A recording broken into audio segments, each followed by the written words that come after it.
Okay. Hello, everyone. I think I can give an episode now.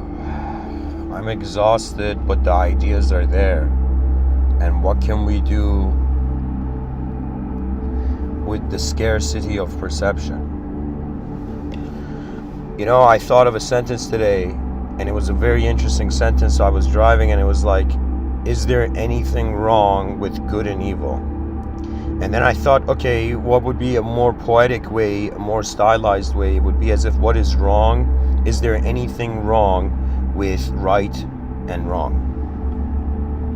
And I think this is an exceptionally good question, okay? Because we use right and wrong, like, you know, we need the idea of right and wrong to be like, that person's right, that person's wrong. But how can we think about what is right and wrong? You know, how can we think if the concept of right and wrong, where the idea comes from, is right or wrong?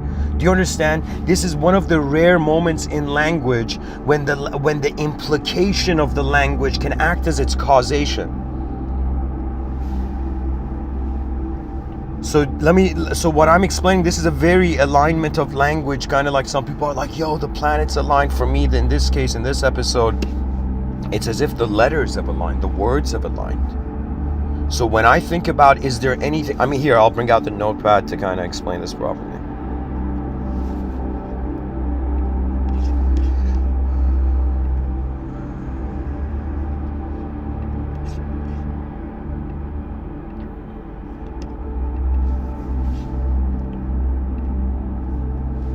All right. So I want the viewers to look at the screen.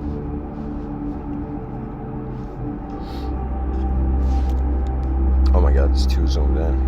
400% come out. All right, let's go. Okay, this should be. Okay, so. By the way, guys, if you want to know kind of like what I'm doing in these lectures, if you're new, I'm kind of like, you know, there's some people who research reality, which they coordinate through physicalism. And I'm someone who has noticed reality, and I am attempting to research metaphysical reality. That means what comes after the physics. Do you understand? Some physicists think, like, I mean, see, if let's say a materialist was like arguing with a panpsychist, I could see like I could see the justified anger of the materialist.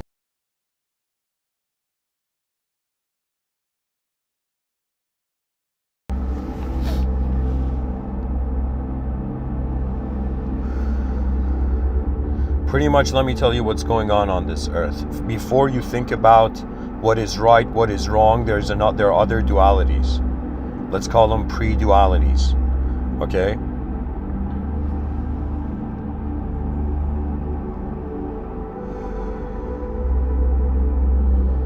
So here, is there anything wrong with right and wrong?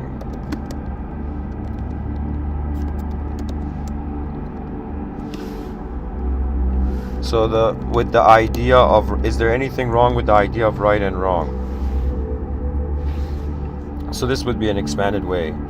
So this is where it's interesting. The idea of right and wrong, check this out. The idea of right and, where's the and? Okay, and wrong cannot be either right or wrong.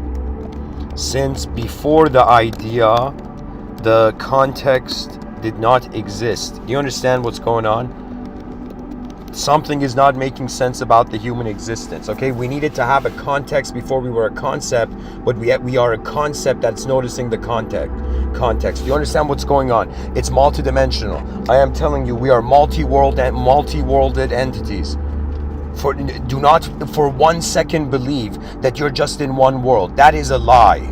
That is a very, like, you know, it's your fault really, because it's such an obvious lie, because we know that when we look at a tree, behind those particles there's subatomic realities. Do you understand? There is worlds behind worlds everywhere, which is another way of saying there's worlds within worlds everywhere, or everywhere is within everywhere, just like nothing is within nothing.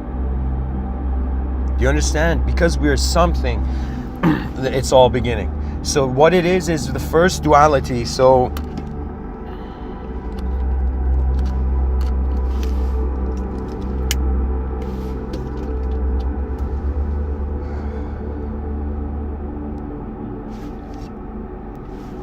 man, sometimes I wish, I mean, I shouldn't say I wish, but sometimes I don't know why, even though I'm giving these talks alone, a part of me feels like I would love for there to be a team of advanced people as I'm giving these talks, kind of like, you know, expanding each sentence. But anyways, I'm pretty much this guy who's like, hey, everybody, we're in a duality, self and world, self and world, right? So the only way I'm being a separate self to everybody is because my body is separate from everybody. Do you understand? And the way I am being ideologically separate is because I have access to an inner realm, just like everybody else, that in some sense that is different than the outer realms. And it's another way of saying, whoever you are, you may think existentially it's just 8 billion creatures on a rock, but it's way more fascinating than that, what's going on.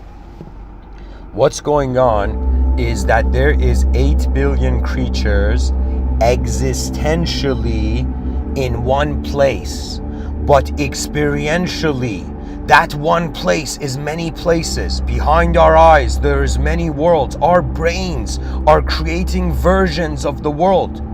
How have we not noticed this as a species?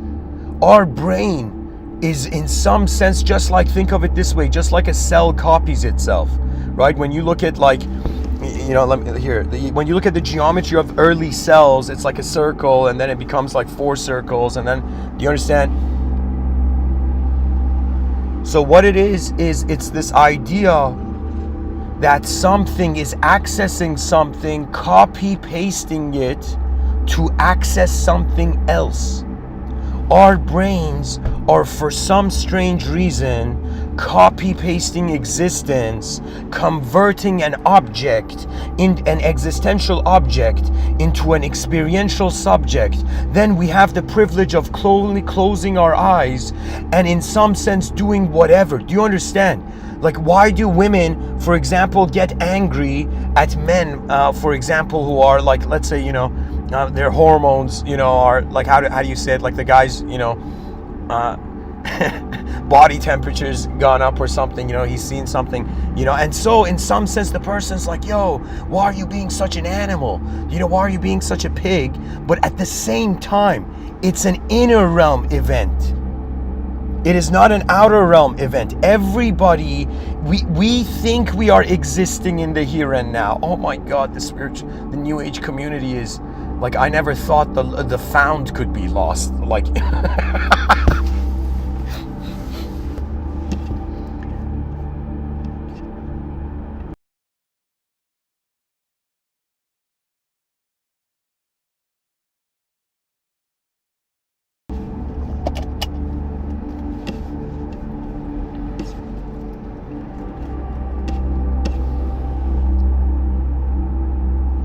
so, anyways, what I'm trying to say here, dear viewers, there are so many human beings on this planet. Little does, you know, the masses know, right, that there's so many human beings on this planet that have had a religious upbringing, okay? And that religious upbringing has made them having to select between who they were and who they will be.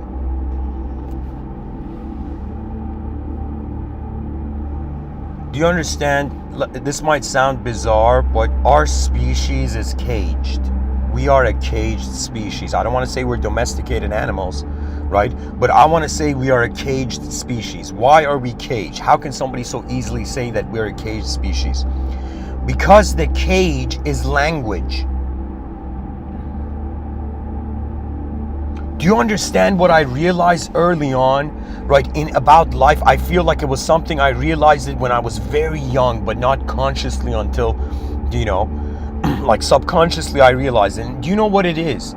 Is that value is a subjective experience, abstract noumenon. And so what it means is that it's the context of the story. My whole life, I was like, yo, I'm in a world, I gotta go be a special character. And then I realized, oh my God, I gotta find the right world before I be a character. So when people go towards spirituality, religion, the transcendental, they are not satisfied with the concepts that they are being. And it is the context that is calling them. The unknown. The unknown is calling them.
The attention to existence comes across as a subjective experience.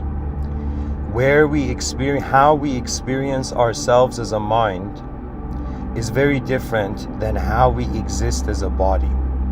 It is not very different, but it's different in the sense that the mind is a space where your attention can move faster in. So what really life has done is made an evolutionary animal have the capacity of, some people call it a soul, mind and all of this, but from another angle it could just be that this creature has created an opportunity in its environment, in the space that it is. Okay, it has created so pretty much what it is it's an inner space. Okay, let me tell you, this might be one of the most fascinating theories a human being has come up with for consciousness. I just came up with it right now. I just noticed it now. So if you go look at certain birds, all right, so there's something that it's hilarious. You're gonna laugh at how I'm drawing parallels to this. So what is the idea? The idea is simply this, that there were some pigeons, okay, that they would eat rice and they would explode. People had this myth, there was this myth that people would say, don't give pigeons rice, like uncooked rice, like they would just explode, okay? And so the idea was that the rice, they can't digest the rice, it goes into like, they don't have a stomach, they have like some opening in their throat. I don't know how to say it. They have a stomach, but it's like, the anatomy of a bird is a bit different. It's kind of like, if you look at the human biological body, as a smoker, I became conscious of the inner canals of my biological body, right? So if you look at how like your nostrils are, where your mouth is, like your nose is kind of designed to immediately give oxygen to your brain. Okay, this is why people who don't breathe from their nose, they say like their faces kind of get older fast. It's like, issues with sleep apnea and whatever.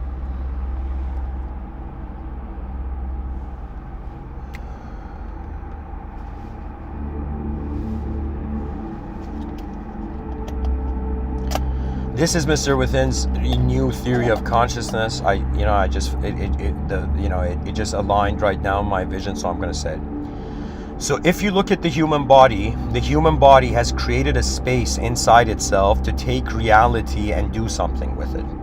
Okay, so we know just by looking at the stomach that the body has this pattern of being a container. It allows sensory information, food, water, whatever, whatever you breathe in and everything, it goes into the body. It goes into a space in your body, and based on the rules of the biological body, the stomach begins having a relationship with the food in your body. So what it is that you are actually a very complicated, mysterious set of rules. Do you understand? When like so many people are trying to understand consciousness physically, but if you can't understand it physically, you have to understand it behaviorally. But behaviorally is as let's say ambiguous as, what I'm trying to say is that it's like, scientists are like, yo, we need to conduct a proper experiment. Guess what? 8 billion human beings are conducting the experiment of consciousness to existence. We are the living experiment of the greatest mysterious problem that science will ever come across. Do you understand? Because what is more important than the world in front of our eyes is how it is entering, how it is being presented from behind our eyes. Do you understand? It's like, hey, an outer world sponsored by your inner mind. Do you know? It's like, welcome to the world, kids. Do you know? And so what is going on here? What is going on with the sense of what is formulating itself and dividing itself and pinpointing itself in the middle of nowhere? This is divinity. In the middle of nowhere, we are locating. What can do that? Doesn't matter if it's existential, non-existential, whatever. Something is organizing chaos in the middle of nowhere. We are that organization.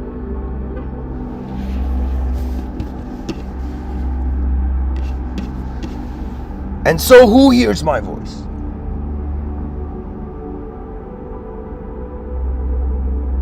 Because one day, everybody's going to realize who's been giving these talks is a human being. And what does a human being care for? There's a quote from Sadi. This quote is so powerful.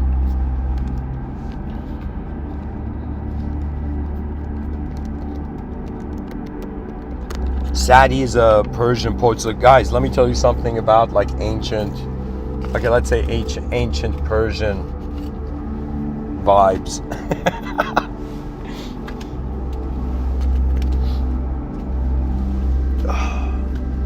And so what it is that the Mongolians attack Iran, right? Before I think it was called Iran.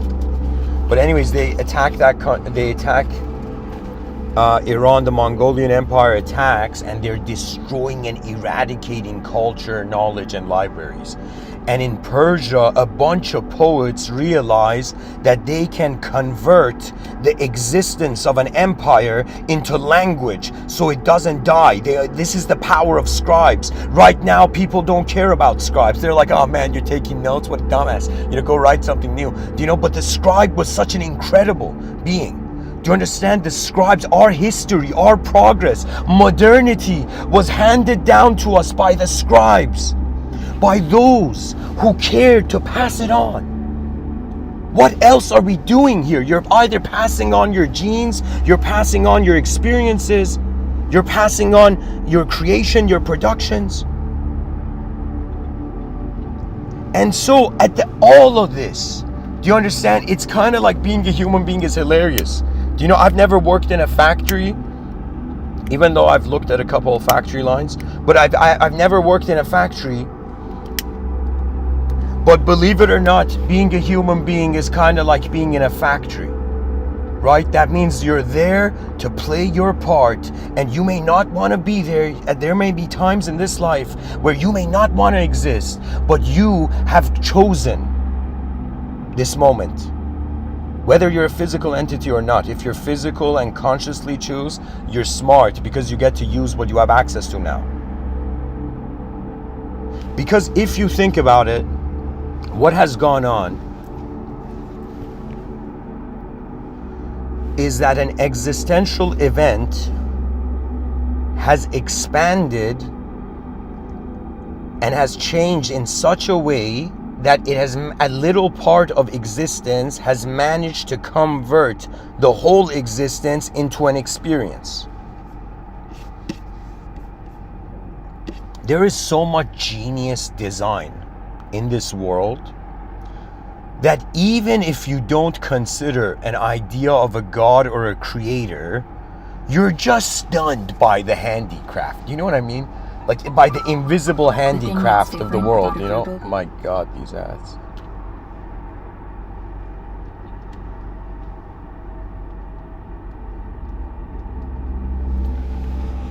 Do you know that you don't know the totality of this world existentially, but experientially, that's the only purpose?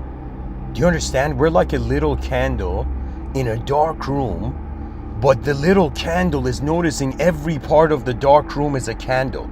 And do you know, some people are like, yo, I'm a soul. I incarnated as an emperor once. I incarnated as like, you know, a gangster once. I incarnated as a princess once. You know,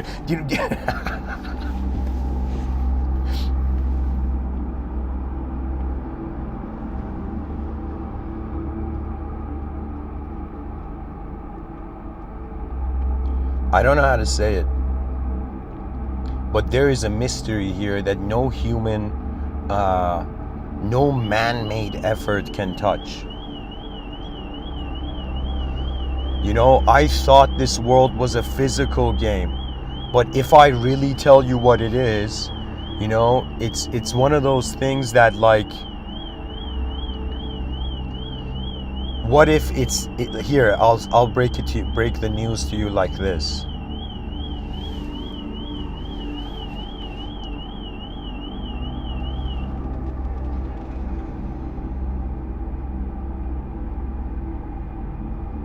What if this world has been completed?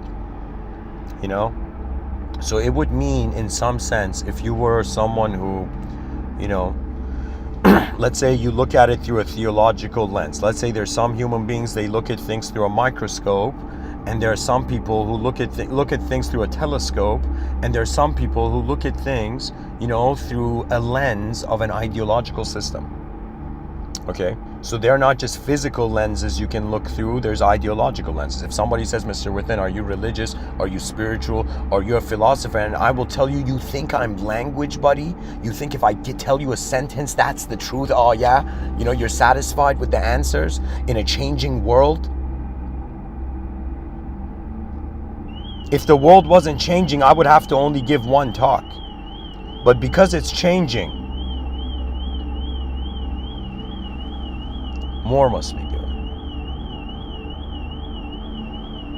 You know, and just like some people can't find the right button,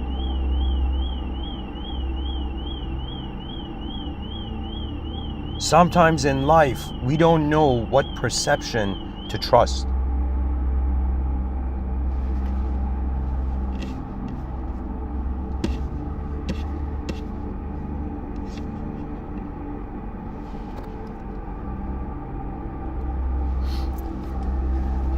So, is there anything right with right and wrong? If somebody says, yo man, I was right, is that right or wrong? And imagine somebody's like, yo man, I was wrong, is that right or wrong? Do you know?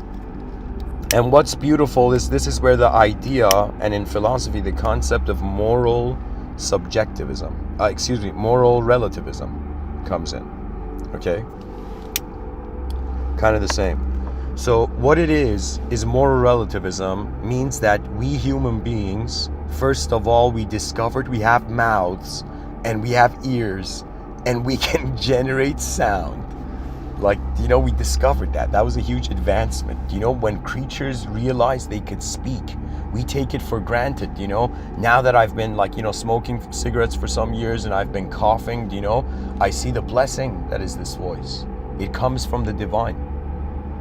Or do you know what comes from the divine? Not per se the ideas, but the energy that moves through them. That means what is living through its own existing experience is not its existence. Do you understand? I'm kind of saying like, yo, multidimensional being, you're going through existence. Do you know how they say, yo, man, you're going through something, you know, relax, take it easy. You know, it's like, yo, all 80 billion multidimensional unknown souls on Earth, you know, you're just going through existence, okay? You know? You know, it's like, can you imagine? It's like two enlightened beings, you know, met on a rice field, right? And one of them was like, hey man, you know, how's your eternity going? You know, and the other one was like, yo man, you know, same as yesterday.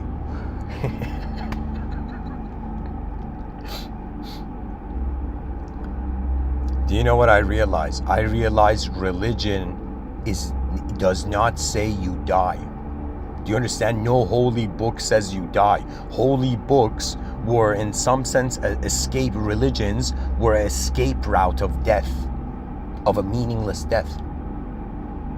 But it's not just that. You know, there's visions of nature. What I've come to terms with, this is something I've not recently, I think years ago I brushed upon it, but recently I've had additional thoughts on it. That there are other interdimensional civilizations overlapped on our own. That means we think it's only human beings on Earth because that's all we can see. Do you know? It's like before somebody moved the rock and saw the ants underneath the rock, right? It's the same. You know, we might be the ants that nobody has moved the rock yet. Or maybe some people moved the rock, you know? I don't know what it is about this life, but it's like trying to tell you something, but it's not trying to tell you something with words. Like the whole world is trying to, like, I remember when I was a kid, oh my God, when I was like, I think 7 or something, there was this show called Lassie on TV, okay? And it was this hilarious, this genius director or writer, whoever had come up with the idea was a genius. And pretty much it was this guy, this director probably, who's like, yo, my son has a dog and loves this dog. Let me create this TV series out of this. Okay. But anyways, it was this show. So what happens in this show, right? This dog comes up to this kid and barks a couple times. This dog comes up to the kid and barks a couple times, and the kid like just like listening, and the kid's like, oh my God, there's a fire at the town square. Oh my God, Lassie, thanks for telling me. And the dog like barks 4 times, like the dog could have just wanted food. You know, the dog barks for 4 times, and the kid was like, yo, interpreted from those 4 barks and the body language and the eyes of the dog.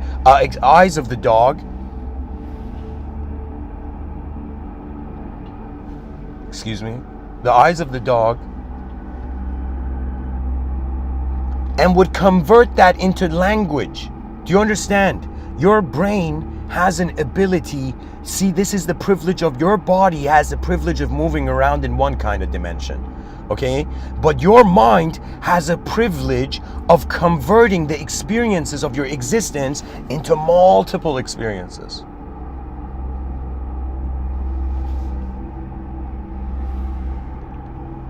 So if somebody says, is there anything right and wrong? You know, is there anything wrong, let's say, with right and wrong? Only after, never before. Before an idea exists, there's nothing wrong. You know, if in the future people were like, Mr. Within is a good guy, bad guy, right? And I'll be like, yo, listen to the talks, please. You know, if somebody says, Mr. Within, you're a good guy, bad guy, I'll be like, before that idea, there was no good idea, that good idea or that bad idea. Do you understand? Before I existed, I was neither a good being or a bad being. So how is it that in my non-existence, I am not, like, do you see, there is no value attribution? What I'm trying to say is that energy is more ancient. The presence of energy, which is even timeless, let's say uncaused. Because what's going to go down is in the future, people are going to behave more religious. I don't know, I have this feeling, this parallel, this earth, there is like, this earth has a religious kind of destiny intertwined to it. What that means is that all the secular people are going to begin to realize that the secular perspective does not activate certain emotional dimensions, or how the ancient poets would say, if you're just how would I say it? It's like your heart is sealed.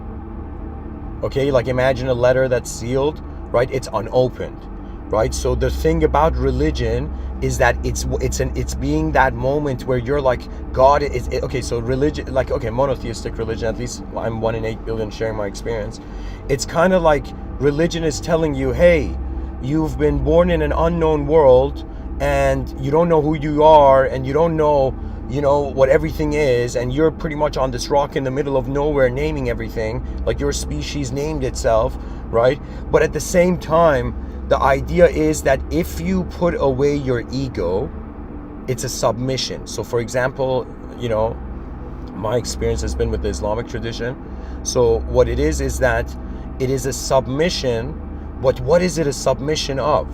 Right? Many people say, is like, you know, for example, certain religion, Islam is a religion of submission, right? But what does that mean? What are they submitting? Are they submitting their, like, everything, their existence, everything, their totality? Some will say yes, right? But what it is that is being submitted is what the person temporarily thinks they are. Do you understand? Who you think you are is an instantaneous self-simulation. So you might argue with someone, I don't believe that, I believe this, but tomorrow you could literally have a view that's similar to that. So the issue is, the species is in a masquerade party of language, and it's lost the wisdom of realizing when you get angry at someone, you don't know who they are. You're getting angry at the mask you see, or the mask they show you. Do you understand? When I was young, I thought everybody was nice, like a fool. Do you know? Then I realized how incredible. Everybody is a master at like a masker, like master mask wearer. Do you know? Everybody, even children who haven't even, like, or just learning stuff. Do you know? And that's really the human game. The human game is not that, yo, you're this one human idea that you have to keep 24/7, which is impossible.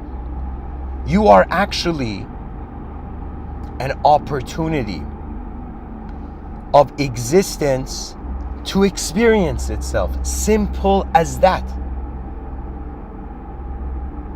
You are existence experiencing itself, but because it's experiencing itself and it's noticing it's existing, it is shocked by how it can notice something it is. Do you understand? Because you normally notice what you are not. So, you know, in enlightenment, there's two paths really. There's some people who are trying to get enlightened, and there's some people who are trying to see if they're already not enlightened. That means some people are like climbing a mountain. Some people are like, do I even need to climb a mountain? You know what I mean? One is like renunciation. The other is accumulation.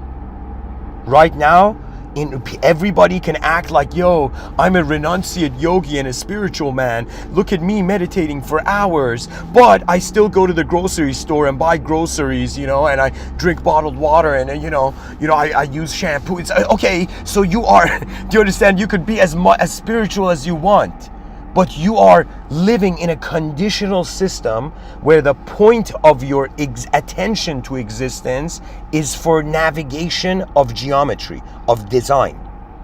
So if somebody's like, what is consciousness doing? Accessing geometry. That's what's called a world.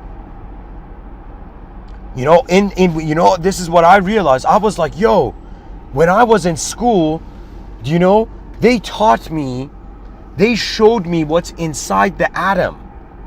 But what they showed me was what was inside the idea of the atom. Because what it was geometry. I will make a prediction. Any civilization, any world that comes will have shape. Do you see?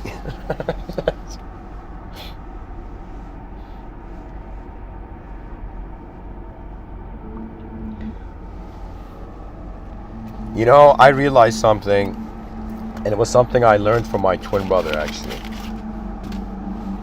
For some reason, he was a master at this, right?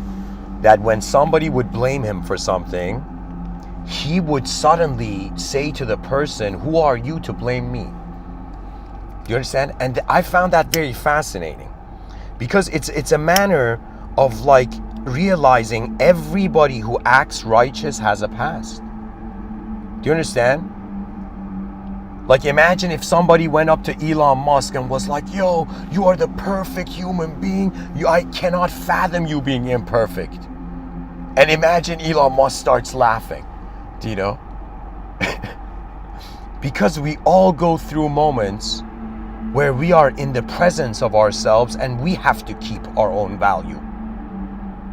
When I'm alone in the shower, you know, at the end of an exhausting day, do you know, I am the only one in that moment keeping my value. It's like I am what's there. Do you understand? I don't want to say my soul is God, but I want to say my soul is the presence of the moment.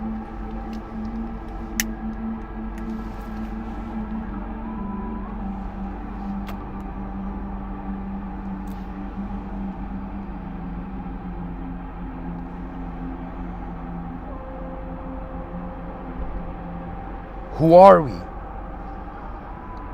Are we what we create? You know, can somebody say I'm these talks? Imagine it's like, yo, who is Mr. Within? Mr. Within is a cyberspace MP4 file. Am I a cyberspace MP4 file? No, but for some beings, maybe in the future.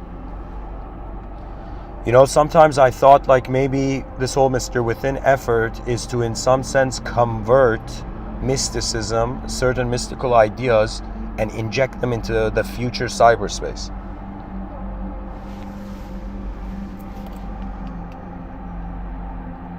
And what's interesting is everybody is implementing some strategy. Do you understand? All those people who are acting good, they're implementing a strategy. Really what it is energy and attention is existing to itself as an information which it can then organize, which is another way of saying strategize.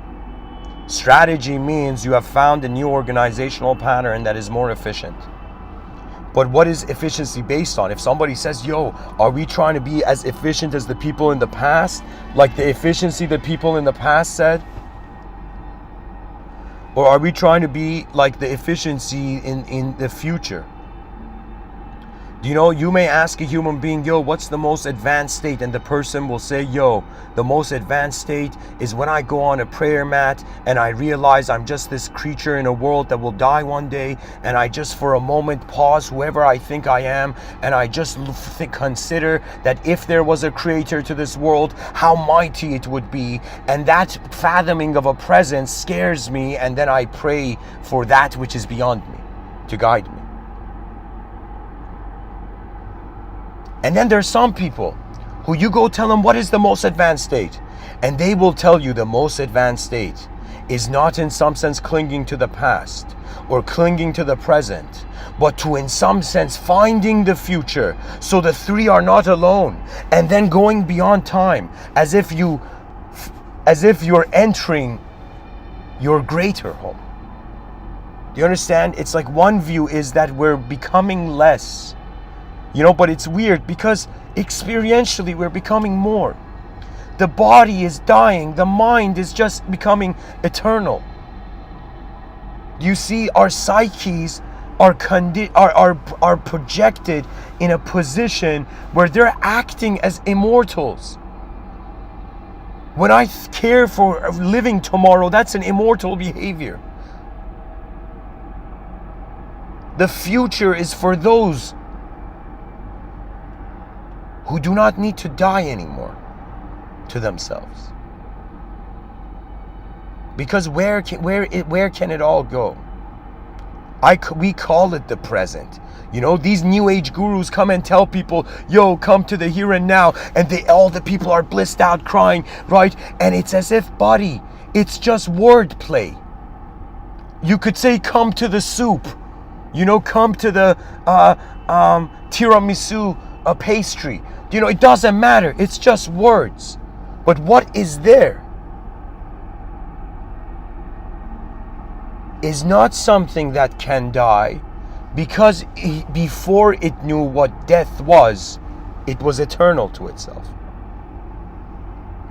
You see, sometimes our prayers are not in words. There's a story.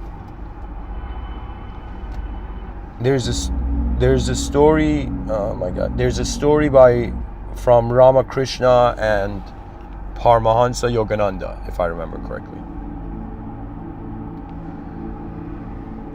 And how this story, what the story was that Ramakrishna was this. He has a very messed up story too, like a very intense story. But he was this very enlightened yogi, Ramakrishna. Okay.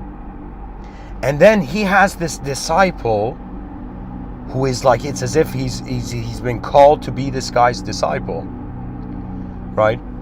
And a guru is kind of like a soul tutor, right? Like back in the day, they saw it that way. It wasn't just the relationship of bodies. Right now, they got rid of the idea of other dimensions for people. They made you think you're an object. So when you think you're an object all the time, eventually there will come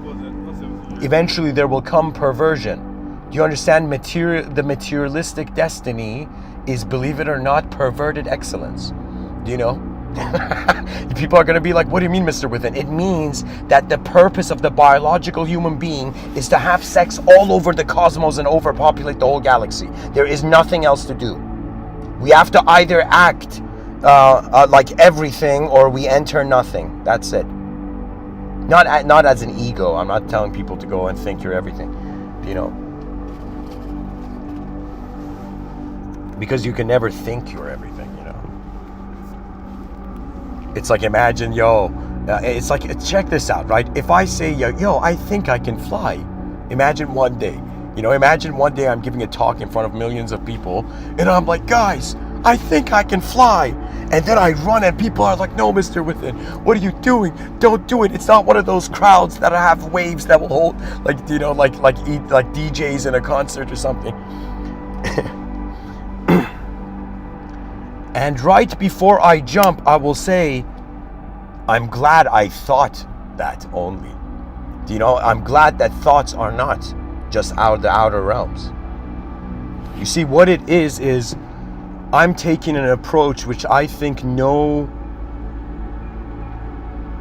advanced communicator before has. And it is the approach of teaching people how to actually live in two worlds at once. Because it's a duality. You think you're just an object, wrong. You think you're just a subject, wrong. If you think you're oscillating between both, close.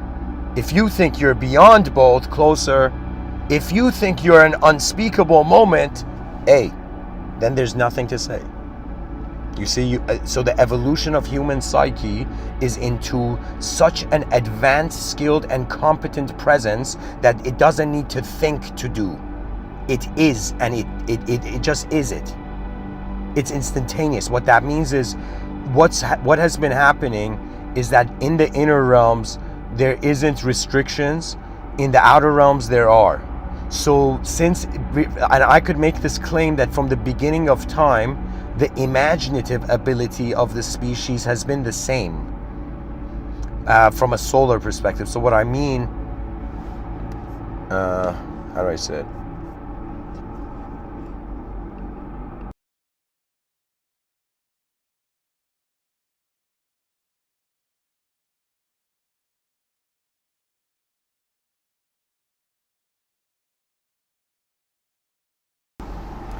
The capacity for this creature to discover something new has been equal in all moments. Consciousness is what we have in common with all of our ancestors. We don't have like their exact body shape in common. We don't have their exact personality in common. It's impossible. We don't have their exact like memories and information in common. But we are like, the only thing that I am connected to my ancestors is how I was an unknown being in an unknown world, and how they were an unknown being in an unknown world too.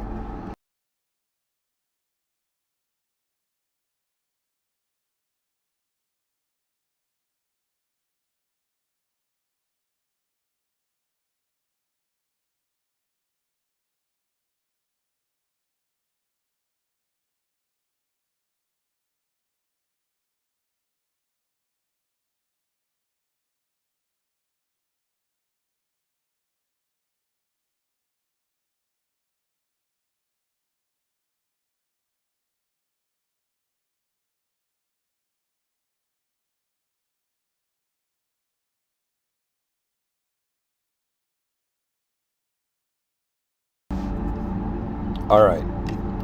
So guys, I'm going to speed this up. I'm going to kind of try to like land the airplane here.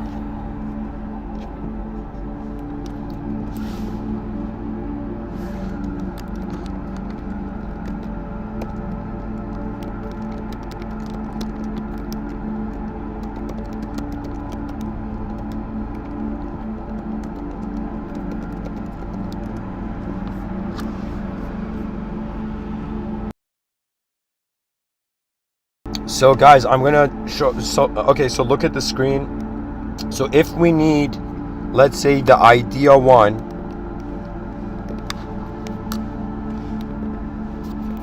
of right and wrong, to know if the idea two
Okay, so what I'm saying is here is we need the idea of duality to judge duality dualistically. Guys, I'm going to make the title of this episode this. No, actually, whatever. No. But this is a very important sentence. We need the idea of duality to judge duality dualistically.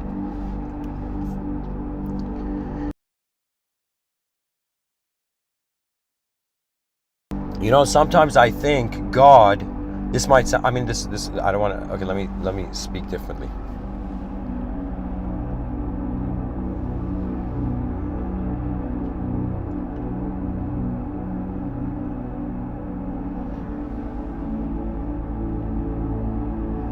It's kind of saying like all God, if there was someone who wanted to create a world, all they had to do was create an original duality. And then a world can endlessly start from there. So God had to just make order and chaos, and the rest just happened.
So we need the idea of duality to judge duality dualistically.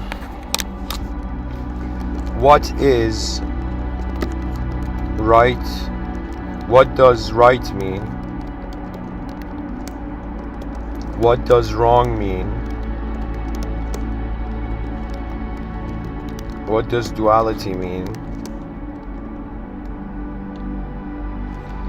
And what would a world without right or wrong look like?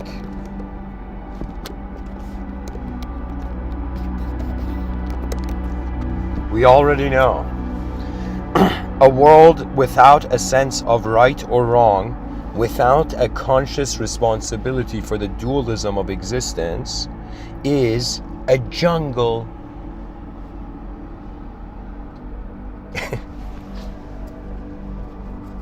That means, dear viewers, all those youth who want to break laws, everybody who doesn't care for morality, without it, you're a savage, bewildered beast. Do you understand? Like, the thing about life is, whoever you are, whether you have a good upbringing or bad upbringing, just be grateful that you got access to dualistic experience consciously and you managed to endure through it. In the future, I'm going to start a field called gratefulness research, advanced gratefulness research, and we're going to bring hopefully if I had a vision, like, this channel might go to 4.2 million maybe in the future, right? And so if something like that happens, suddenly, like, this incredible financial energy comes towards me, right? I was thinking of immediately endless research projects. You don't understand. I just want to create the greatest researching force, because what we needed back in the day were warriors and soldiers, grab sword and shield and run in the battlefield. But what we need now is an ability to articulate massive information waves. Do you understand? We have become a different creature. We have become a creature that is no longer experiencing only an ecosystem that's physical, but it is also experiencing its own renditions of its own internal inner renditions of outer existence.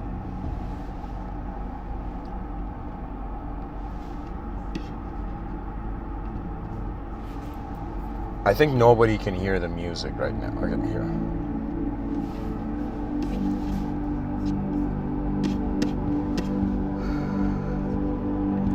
So, where does that take us, right? These are considerations of angle. I have a system I designed myself. I call it Ring of the Absent Heaven. And it's literally, if somebody says, Mr. Within, do you have your own system? I'll be like, yeah, man. Been working on that. It's okay. So 0, 1, 2, infinity.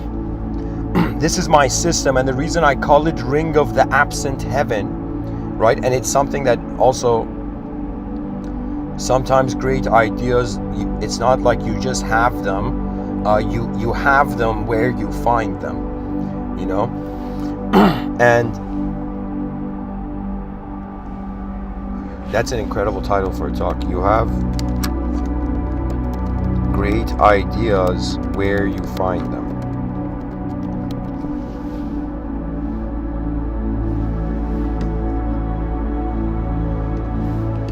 Anyways,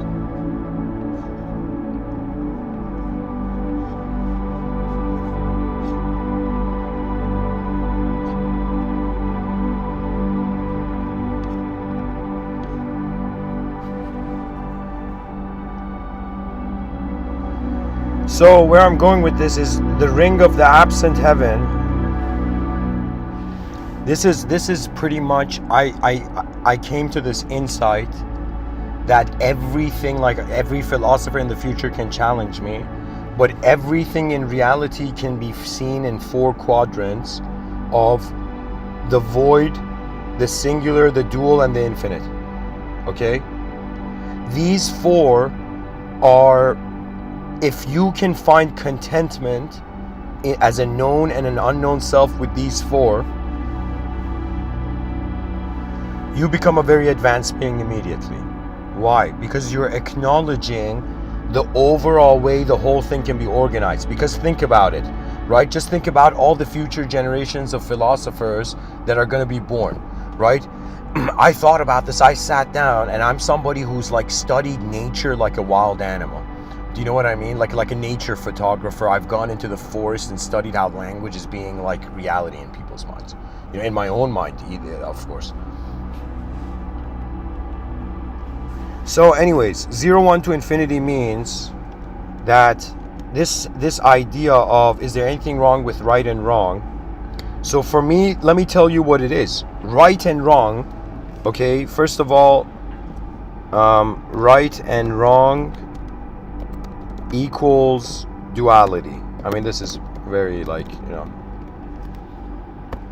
obvious chess move here. Right and wrong equals duality. And then we have the ring of the absent heaven.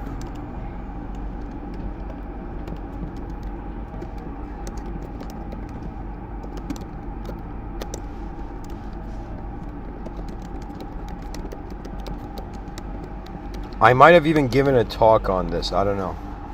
Anyways, Mr. Within's ring of the absent. I mean, I've talked about it in many talks, but maybe I've dedicated a specific talk to the ring of the absent heaven. I don't know. I got to go check. Maybe I just wrote it in my notes.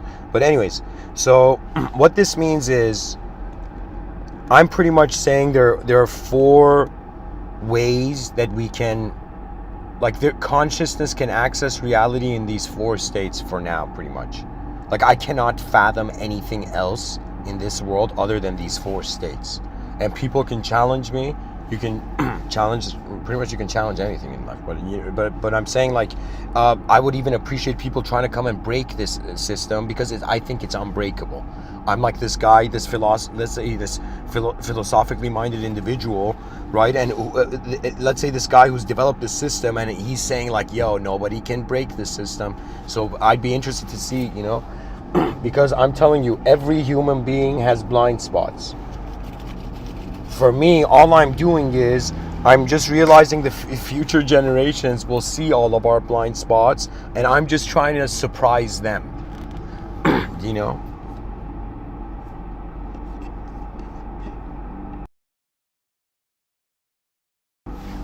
And in the future, people may be like, okay, Mr. Within shared, like, this human being came and shared some new ideas, and let's say, what if they happened?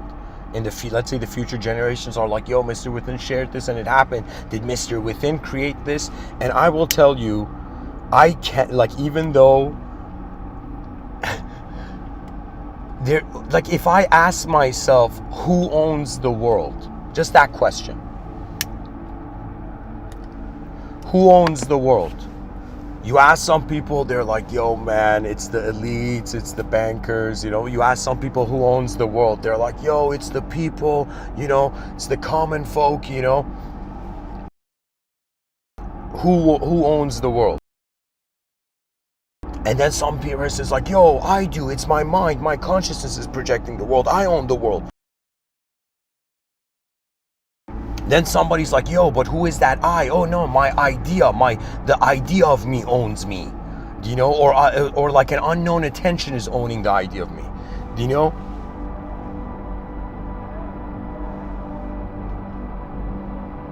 So who owns the world is another way of saying, what is broadcasting truth as itself?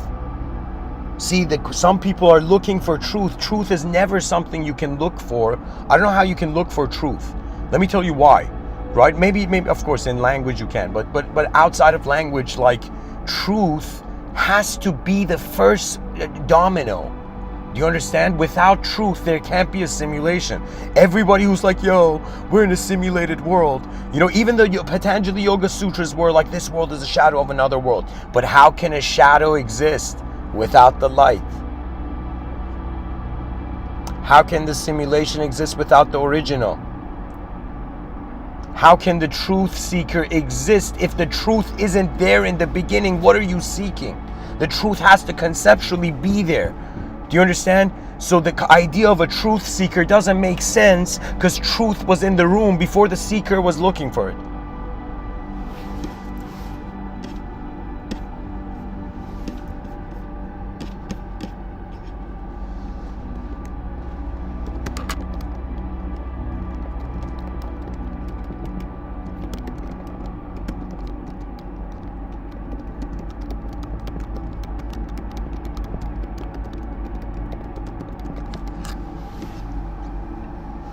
So anyways, back to the ring of the absent heaven. There's the idea of zero.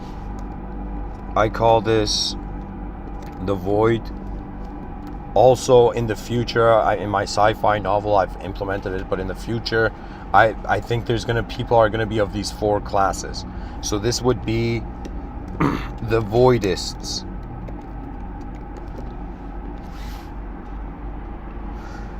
For example, a nihilist is a voidist. You know, a solipsist can be a voidist.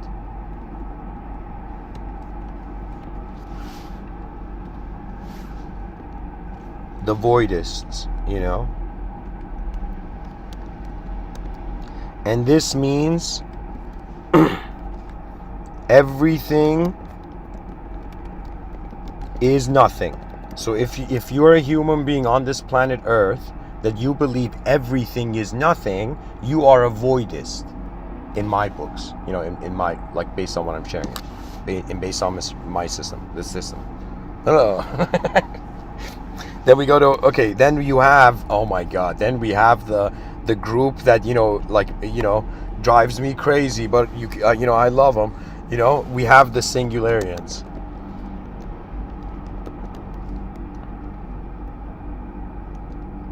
You could call it also the Unitarians, but I would Unitarians. I don't know, whatever. Let's just go with the Singularians. I've spoken about before. The Singularians. Okay, the Singularians means that, here, I'll write it here. Everything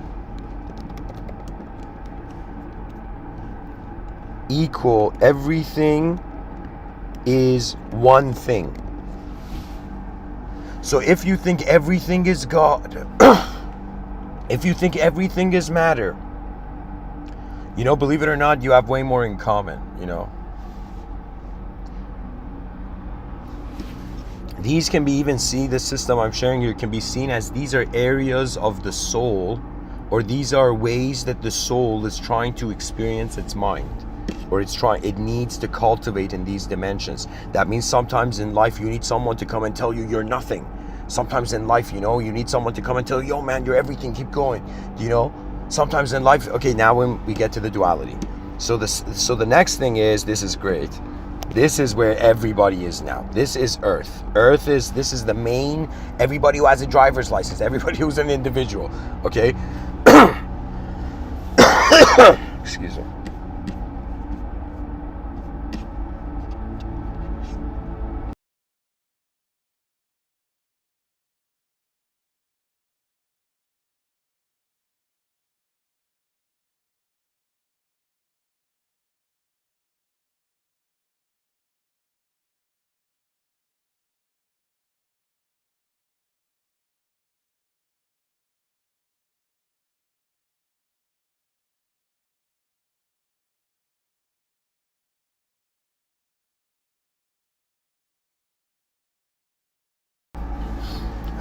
Excuse me.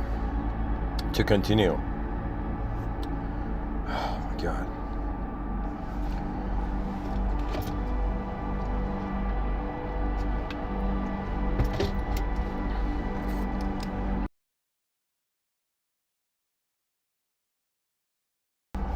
You know, in 2013, I had a sort of superstitious acknowledgement that the wind was my guardian angel in 2013.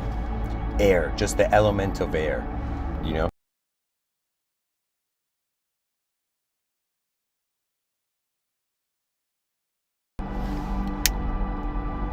There's this wind cloth dance I know. One day I'll show it to people. But anyways, then we go to duality. So what you have is, this is what I call the dualitarians.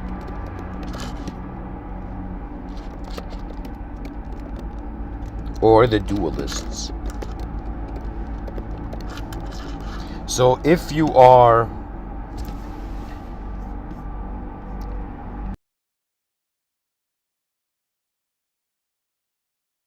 So if you believe everything is oneness, you're a singularian. But if you believe everything, check this out.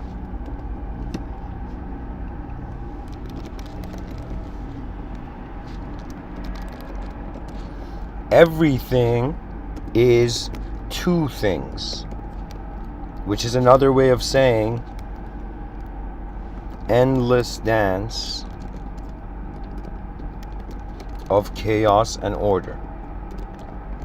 So this is why sometimes, when somebody, in front of me, I'm this guy who's constantly talking about the advanced civilization, and somebody's been like, yo, we're all one, it's all one energy. Do you know the advanced civilization's already done because everything's oneness, right? And this is where I'm like, my God, if everything is oneness, why don't I just go kill myself? Do you know? Like, do you know what I'm saying? Sorry, I shouldn't be like making, implementing humor here. But what it is what I'm saying is that oneness is dehumanized. So all those people who go to oneness, they're actually trying to avoid how the responsibility, it's as if somebody who's being spiritual has seen God and the divine in everything except the stuff they're being, in everything instead of themselves.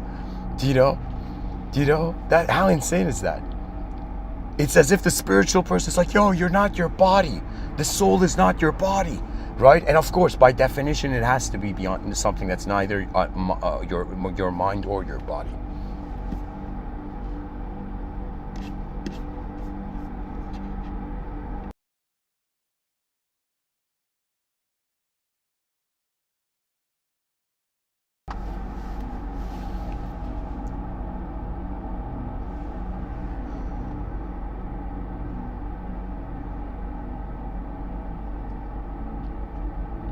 You know what's funny? When I was younger, right? It's like you see even if you're someone who doesn't lie, situations arise in life where you can lie. And when I was younger, I was thinking of do you know what I'm saying? Like, I can tell you before 2011, I wasn't a very pleasant person. Do you know what I'm saying? That means, I'll be honest, I didn't even like who myself, so it would have been very difficult for others to like being in my presence. In 2011, I remember I considered it as a sort of dark cloud. 2012 was the worst New Year's of my life.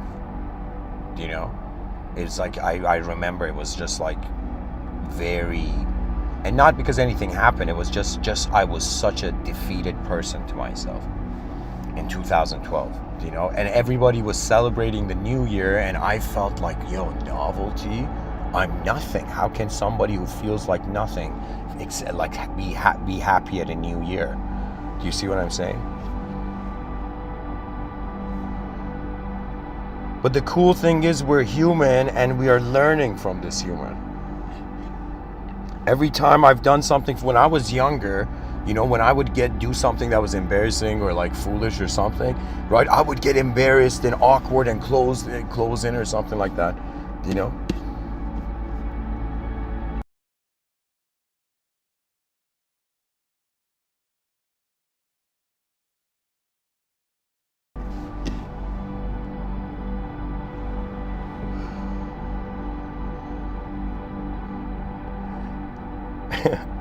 I remembered something funny. I'll tell you this, so the viewers realize how human I am.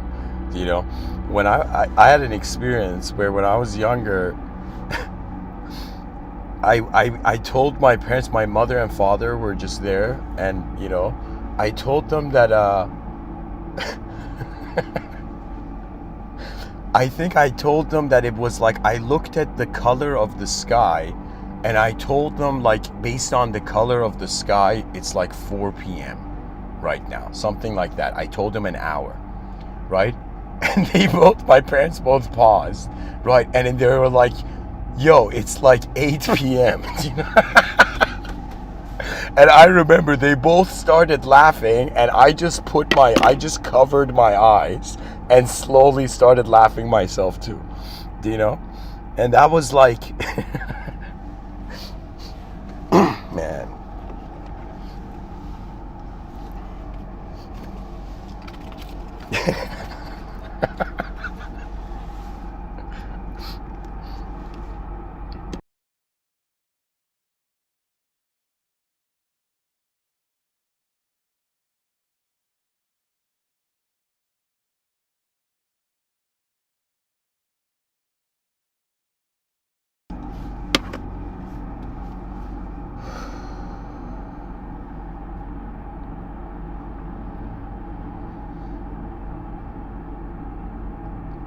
You know what it is?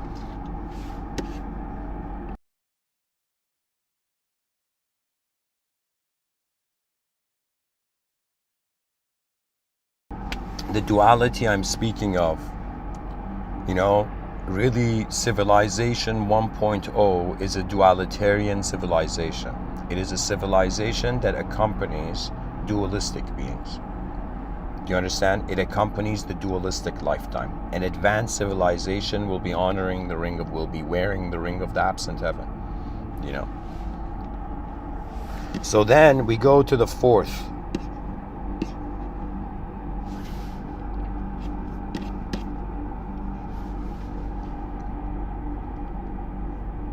And you know, somebody once told me, Mr. Within, why don't you write all your ideas in a book? And I'll be like, man, I don't have time to transcribe all these, you know, lectures, you know, maybe one day, you know, or maybe like, I don't know, some advanced souls or some advanced technology in the future can help me with that.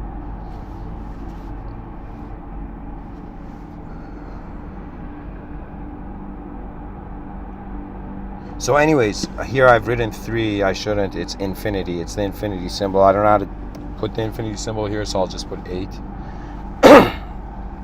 So 8 is infinity. So this is where I literally, my mind generated this word. I had, like, it was so new for me. But it was the infinitus. Okay, so this is something that it's not for now. Like right now, people don't need to become an infinitist, okay? But an infinitist would be like human consciousness transferred into immortal android body. It could be like an immortal being. It could be like an eternal being. It's just a being that does not die. It's consciousness that doesn't leave. So right now, all human psychology is acknowledging that its consciousness is going to end, right? People think they're going to die at the end of this life. But what if the energy that's moving here, just like, you know, they say in science, third law, you know, energy cannot be created or destroyed, but changes from one form to another. So it's as if consciousness, or that unknown witness, its energy at it's the essence of energy. Whether you're a panpsychist or materialist, it's the same, because they're both simultaneous. The Vedas were so ahead of their time. You know, they said Purusha and Prakriti arise at the same time.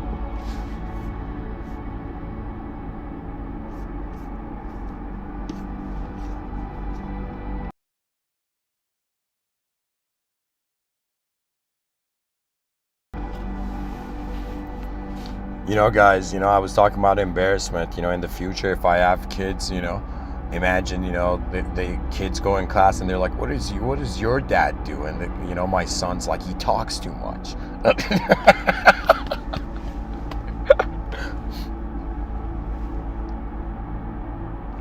But then imagine my son explains the reasoning behind why I'm talking too much is because when you look at the 4.5 billion years of evolution, writing and communication, these have been recent technologies. Right now, the human being has accessed a psyche that is infused with a linguistic simulation of reality that actually helps compartmentalize reality. So it's fair to say that no human being is actually experiencing the actual world. They're experiencing their filterization of reality. Do you understand what I'm saying? That means it's kind of like, even though I'm seeing a tree outside right now in front of me, I'm seeing a tree, right? But the problem is, the same moment I'm seeing the sight of the tree, the brain is happening as well. So it's kind of like saying, am I seeing the tree, or is it sight plus how the brain is happening? Which means no longer just the sight. So what I'm saying is, our brain is converting existence experientially as a mind. And a part of this mind is the ability acquisition of free will, which actually comes when you make a decision of self.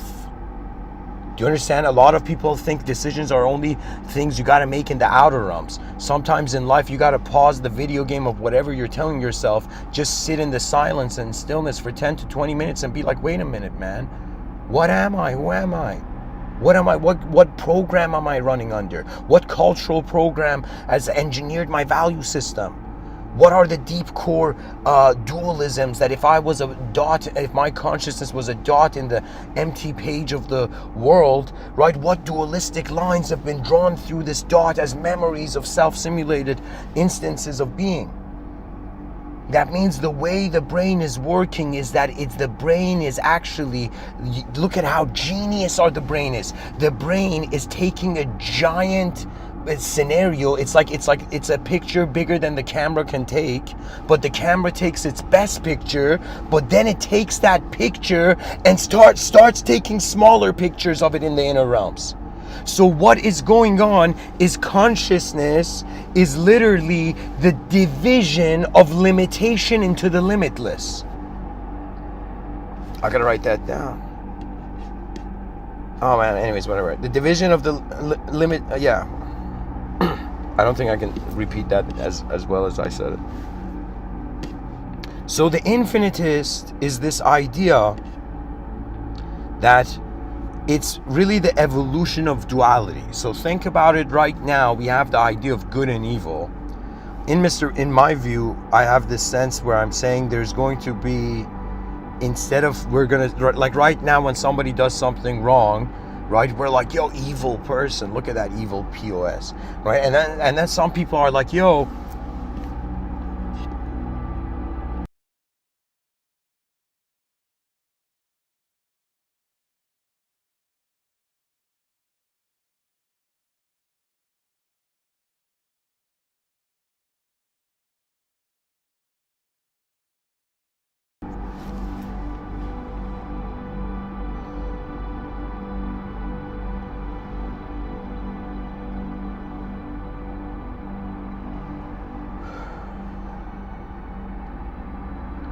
the infinitist is this idea that good and evil converts to inefficiency and efficiency, and we see infinite levels. So the morality of an advanced civilization would be an advanced system where the human being is like, before we judge this person, we have to consider that there is an infinite research project that can be conducted. So the idea becomes that anybody who conducts a crime, right, kinda doesn't, I wouldn't say goes to jail, but goes into like some sort of infinite research analysis. Okay, I don't know how to say this, right, but it's this idea of like, okay, no, I mean that's too uncontrollable, like, you know, it's too corruption prone. But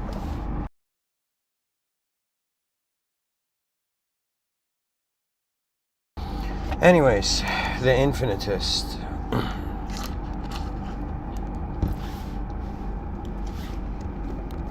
The Eternals.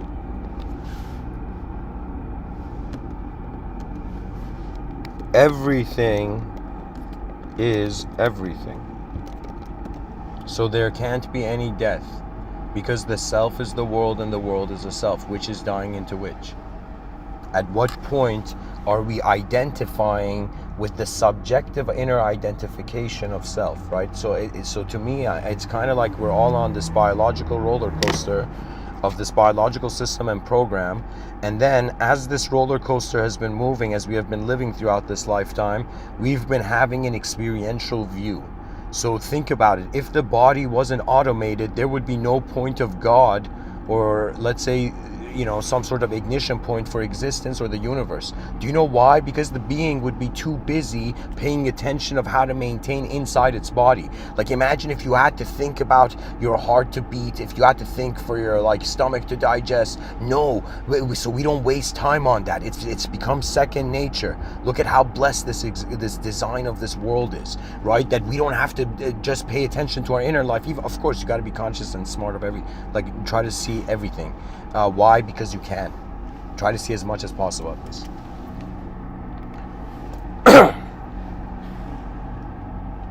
Because as a conscious entity, the idea of a secret doesn't even make sense.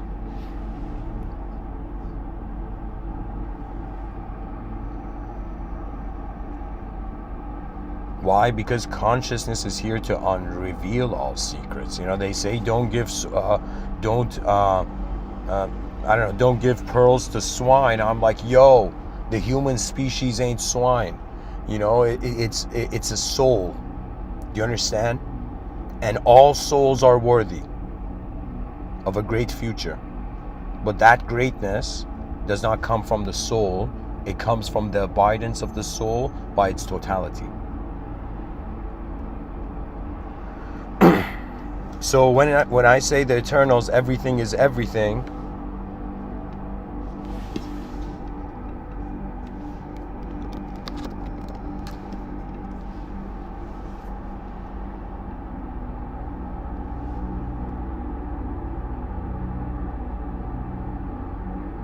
and why, if somebody could say, Mr. Within, why after 2 you don't have 3, 4, 5, 6, and an endless like a number set, you know, natural number set, or sorry, not natural, whole number set, right? And I would say the idea is that once you have duality, you can generate infinity. Look at what we're doing. AI is generating infinity out of duality.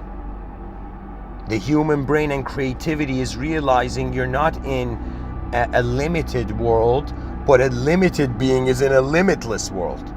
That's why it feels limited, because there is so much more than itself here. Do you understand? There's so much more than me. You know, in the future, if there's someone who becomes like, you know, how can I tell you? There's been moments where I have had to break the inner, I don't know if this is, I don't know what you would call this, but it's kind of like,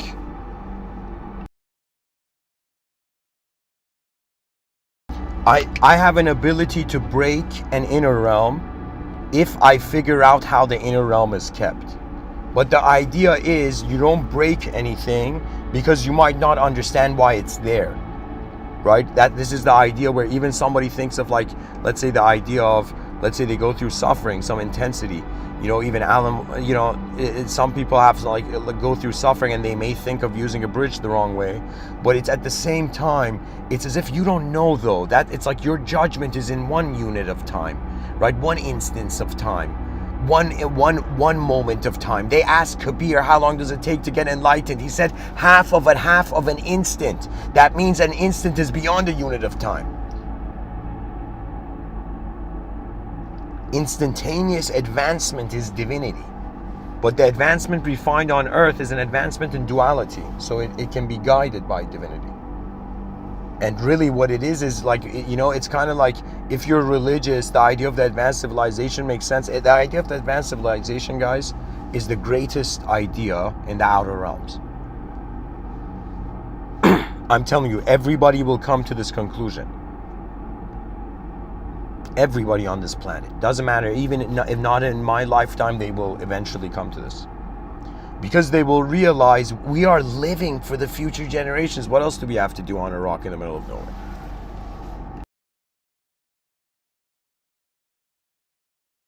Pretty much the idea is we should stop seeing smart and stupid people, and we should start thinking, what makes our species smart?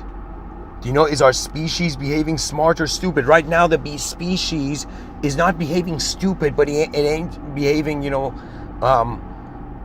as much as it can, right? So I was like, yo, I can't come and tell Civilization 1.0, yo, you're wrong, you know, change, do you know? And I was like, no, instead, I'm going to start a new dance. And I called this Mr. Within Civilization 2.0. And guys, Mr. Within is an online alias, which I trying to keep it alive in these, you know, lectures.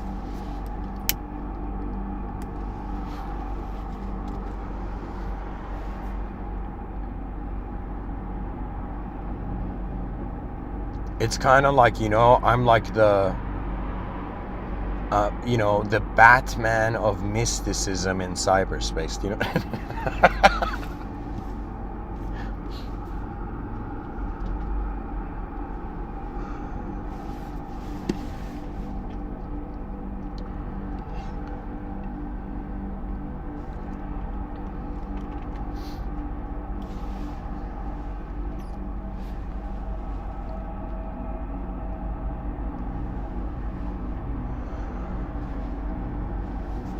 So anyways, right and wrong is just a duality. It means right and wrong.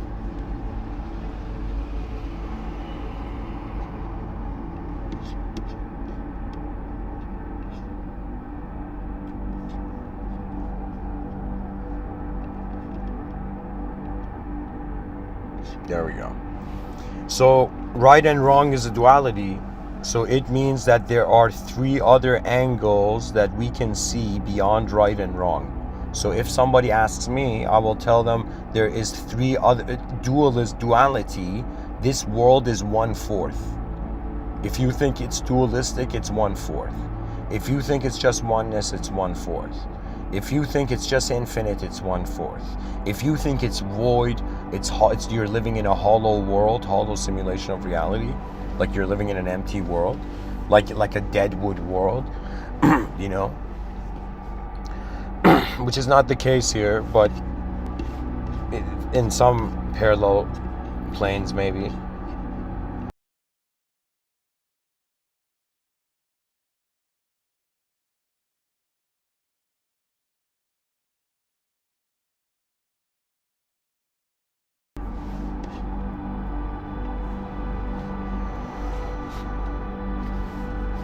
So anyways, guys, I mean, I've reached the conclusion here. What I'm trying to say is that there is more than light and darkness. And somebody's like, Mr. Within, how do you know? I'll say we all know, because we're being aware of both of them at the same time. So that means if you can notice, and you know, this is the cool thing about morality. I mean, I should probably, let me try to go into this a bit more actually before I end off. When it comes to morality,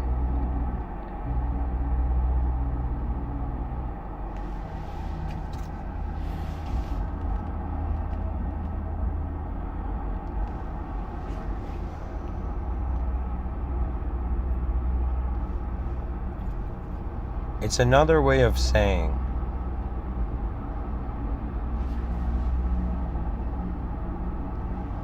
that if the world was a circle, how are you seeing the yin and yang? How are you seeing the yin in the yang and the yang in the yin? You know, the yin and the yang is the perfect metaphor for consciousness. The yin yang symbol is explaining consciousness.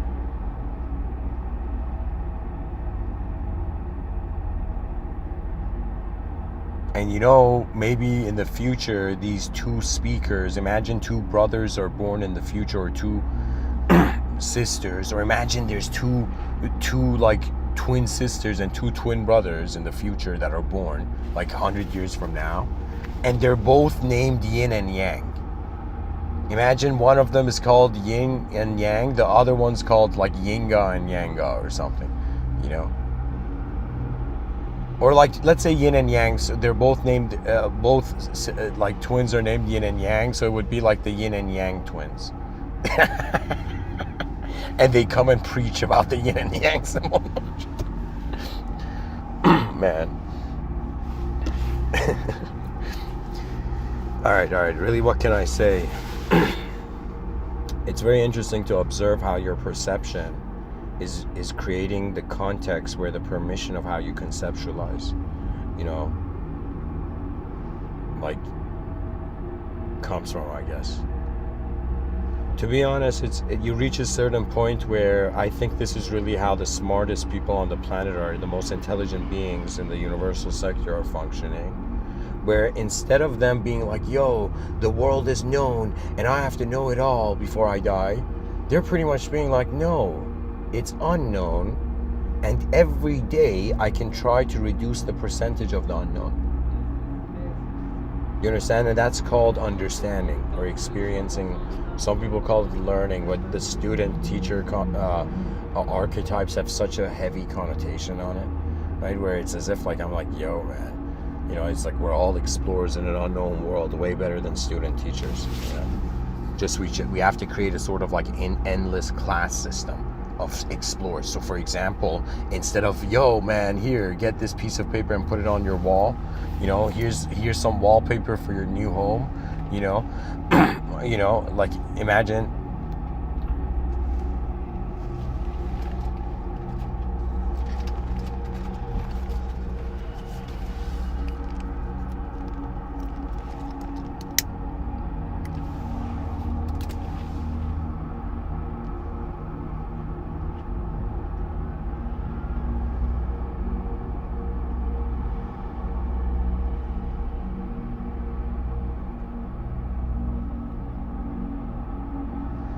What I'm trying to say is that instead of reacting or trying to just focus in one of these four, it's interesting to see out of your experience of life how much of these four ways of looking at life you have seen.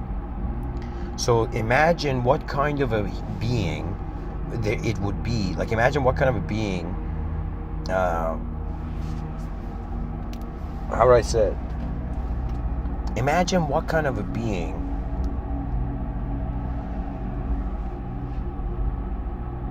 what sort of existence would a being have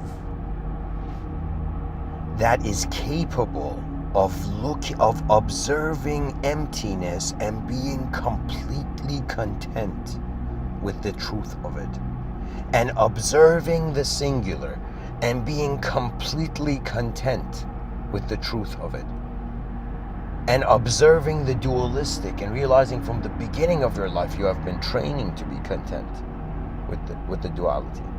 And imagine you're content with duality, and then the infinite is left. And this is why we have imagination, right? This might sound bizarre, but as a physical being, sure, imagination people may say it's like, unreal. I say it's 3/4, like it's 1/4 unreal imagination, causally, like existentially.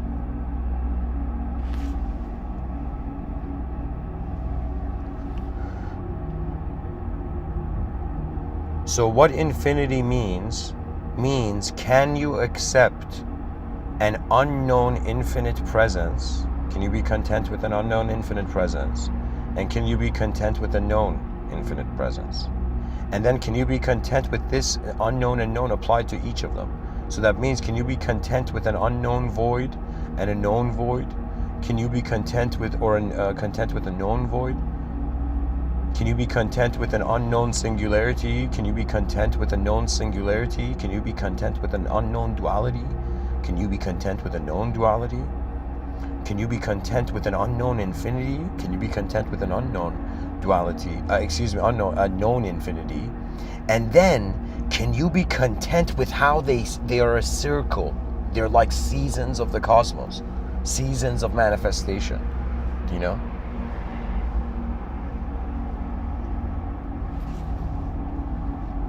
The human species has to wake up and acknowledge the transcendental man, the transcendental human. We should call it the transcendental sapien, or sapien transcenda. I don't know.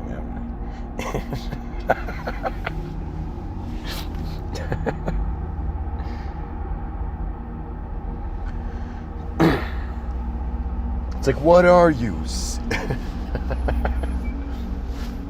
Yo, imagine if an alien comes down to Earth and says, yo, human beings, what are you?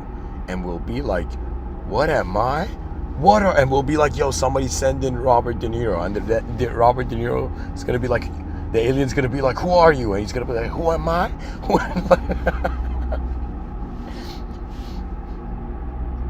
You talking to me? Like, that's that level. If the extraterrestrial comes and says, who are you? I'll be like, who are you to ask me who I am?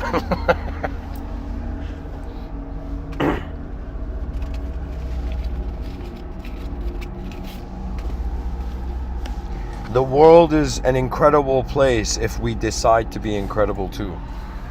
And how do you decide to be incredible? By realizing that a decision is just an acceptance of a context. Why is there an idea of sin in religion? Okay?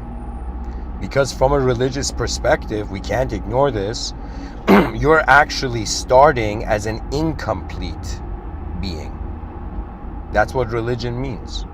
That's why you're submitting your will, because you've realized this world is too big and you are too incomplete to completely comprehend it. So if you are like an ant and you can't experience the whole planet, you know what I mean? So it would be, or you can't experience the whole garden, it would be as if, imagine now there's one ant that a human being is taking care of it, okay? And this human being brings its finger, the ant gets on it, okay, and the human being takes the ant to another part of the garden, you know, and shows the ant all the whole garden, and then takes the ant back to the anthill. And then they're like, yo, ant, you look like you've experienced something new. And the ant is like, I have, and then shares all this stuff. And they're like, yo, you must be like, you know, like a human finger or something. Do you know what I mean? Like, and it would be as if like, no, we are actually an opportunity for the world to advance. What else can we be? And if the world advances, everything that's within it advances. Do you understand? So if somebody says, Mr. Within, what is the greatest victory? Is the greatest victory and it like an immortal, endless legacy of a natural, biological human being having sex all over the cosmos? Do you know?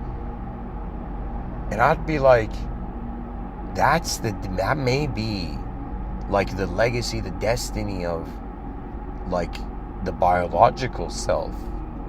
But what is using, like how the cognitive system orchestrates itself as a free will that is using and mobilizing the biological body, it's actually remarkable. The brain is creating a subjective self, and then the subjective self is living a faster life than the body, which is called thinking, and then that subjective, then the being realizes they are not that. Do you know, the ego, believe it or not, is neither good or bad, right or wrong. It's a lift-off platform if you're wise. That means you use this life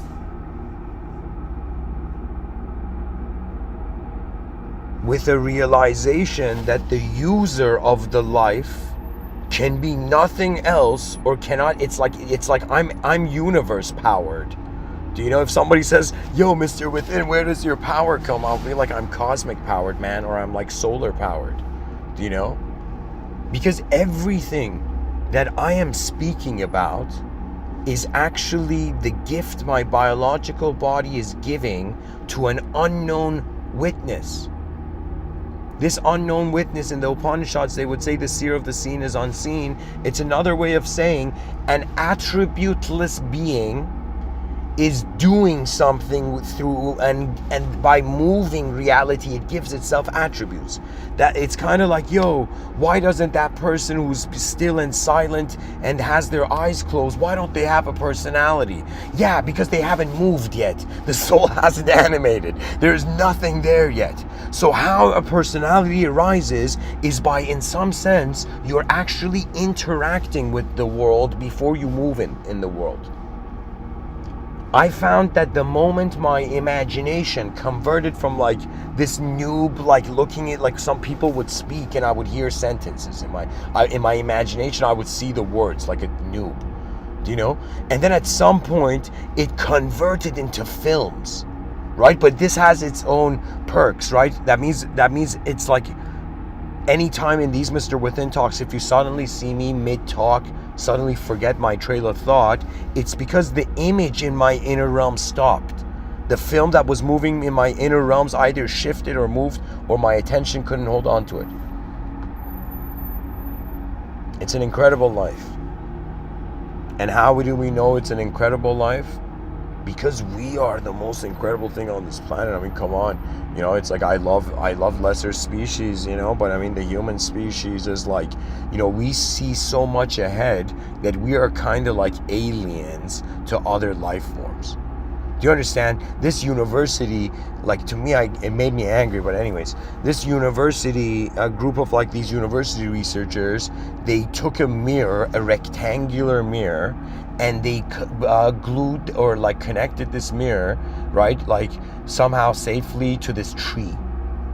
And then this I don't know, grizzly bear or black bear, this giant bear was like passing through, and this bear just sees himself in the mirror. So imagine this bear is going between the trees, and then he goes to this one tree. When he looks at the tree, he sees himself. He sees a bear in front of him. But when he looks to the side of the tree, he doesn't see anything. And you see this animal freak out. Like I thought the bear was gonna die. I thought the bear was gonna have a heart attack. The bear started shivering, like trembling. Do you understand? Like it couldn't understand what it was seeing. And I was like, yo, that's like an alien putting an advanced technology for a lesser being, and then the lesser being hurting itself with it. Do you understand? Let me tell you what Earth is. Earth right now is like the host. It's like a house party. The host is not home yet. Do you know, or I shouldn't say it's like a house party. Do you know, I should say it's like a place where the person who owns the place hasn't arrived yet. And then house party was a good metaphor. This world is a house party where the host, let's say, aka the inconceivable origin God, okay, where the host hasn't arrived in some sense. Just this manner of speech I'm saying, okay? So in this house party, everybody is destroying the house, not giving a shit. They're like, it's not our house. We're here for a little while. Who cares for who's going to come and live in this house later, you know? Let's just get intoxicated and destroy the moment, because this is what fun is, right? Just freedom to destroy also, do you know? And to be honest, that's like...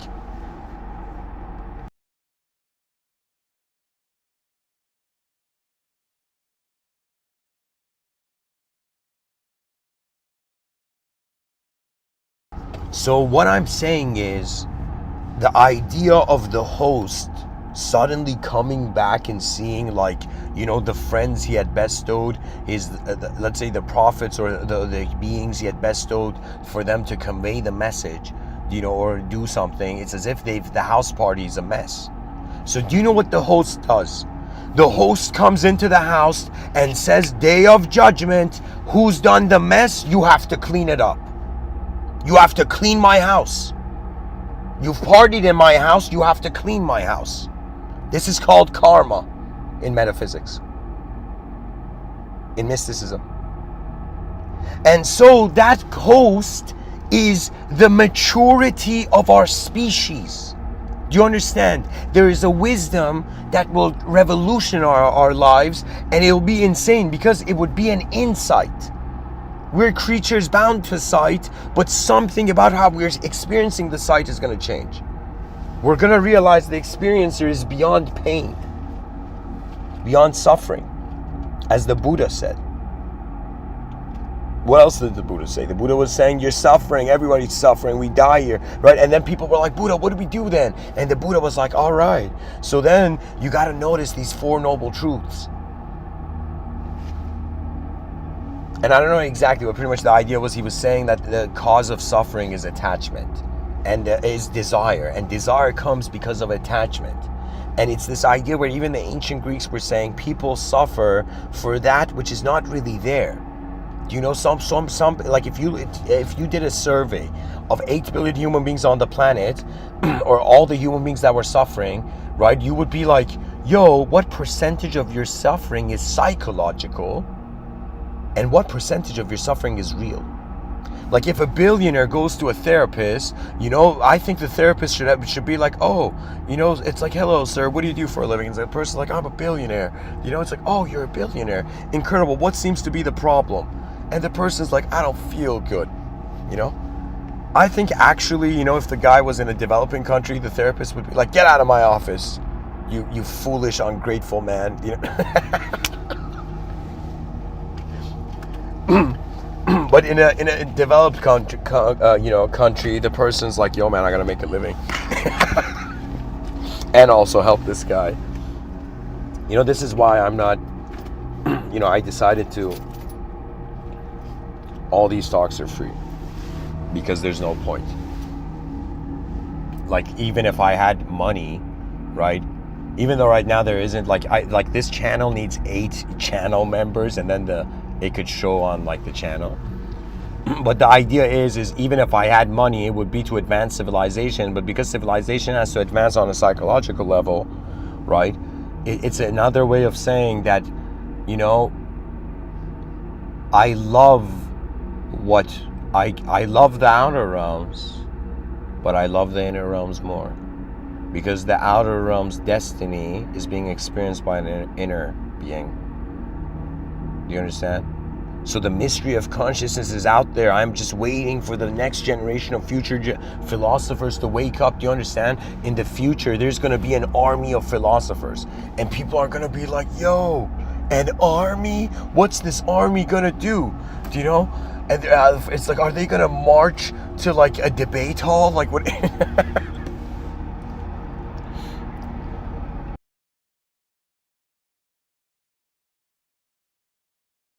The value of philosophy is the history of human perception and its consequence.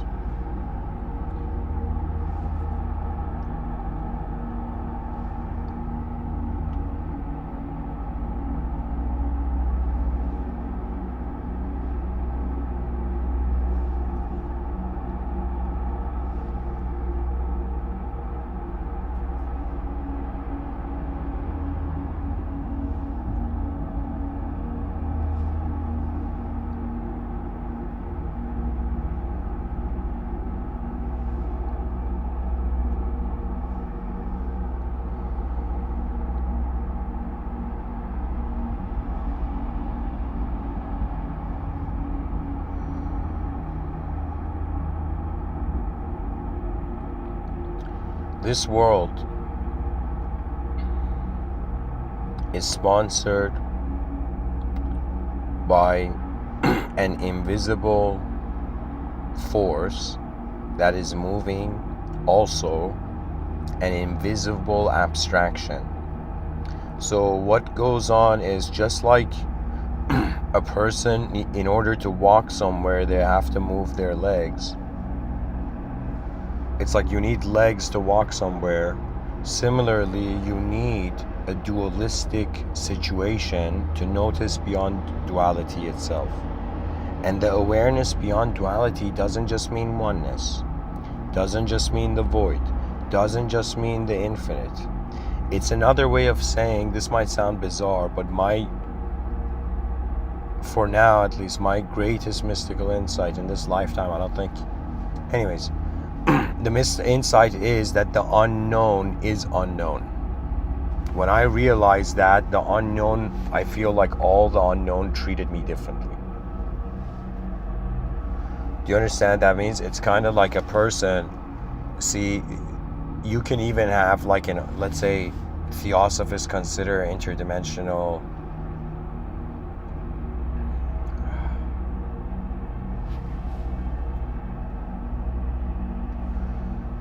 Okay, imagine some guy starts a business entity, and the business entity, he's hired employees in the business.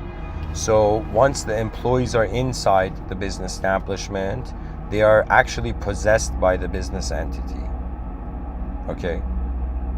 So similarly, imagine that there are certain beings. Instead of a business entity, it's a human, a multidimensional capable human soul, and let's say a soul entity. And as a soul, you have an authority to access truth that other states, that means consciousness has a capability of interacting in the middle of nowhere with everything, in a way that in the middle of its movement and interaction, you don't actually, anybody who wants to see God, you can't actually see God, but you can notice. So how do you notice? First of all, it's from the other side. If what am I saying? Let me speak about it this way. If divinity has authorized, the experience must happen, or can happen. Let me say it this way: from let's say a uniquely transcendental context to theosophy, and I don't know. I'm just trying to say, like, there's many worlds, and sometimes who you are is just based on the world you're in. Now, these worlds aren't just external, they're internal. For example, when a novelist writes a novel, that's the person who has lived in an inner realm and is conveying it on paper. You know? This is why when you have a dream, it's so easy to write about it. Do you understand? And novelists or creative people are people who are conscious that the dreaming doesn't stop even when you're awake. What do you think imagination is? It's like dreaming when you're awake, but you can control the dream. That's what the inner realms is. The inner realms is a controllable dream, but what's controlling it is not defined by the dream or other parallel levels to that dream. Anyways, guys, thank you for listening. I hope this episode was interesting. Share, subscribe, comment, like, join. It just takes a second. And the idea is to just, we're all living for how great the future can be, right? I mean, that seems like reasonable to me. Some people are like, yo, what is the reason for my life? I mean, like, you can find the reason, it's like, yo, what do you mean I can find a reason? I mean, I'm going to just go look at something differently. Do you know how many friendships I've maintained because after the experience I've had in the friendship, right? Sometimes, right? Some friendships I've just felt like, okay, we're two different minds, like, no point. But at the same time, there's been moments where it's as if you can care for the potential of the future, and then you'll realize what it means to kind of like not have an ego. It's another way of saying you allow. It's like some people think they have to run in life. It's kind of like you have to walk with life, not walk in life, but to walk with life. Do you understand? That means it's kind of strange, but nature is acting as a higher power, right? Do you understand what that means? That means when it rains, like imagine you're living somewhere and a tornado comes. Okay, nature is a higher power. Let's get out of here. You know what I mean? Like at that moment, you get out of there, right? So it is very capable. Even when you see a lightning strike, right? People perceive that as like Thor. Do you understand that? They saw divinity in matter.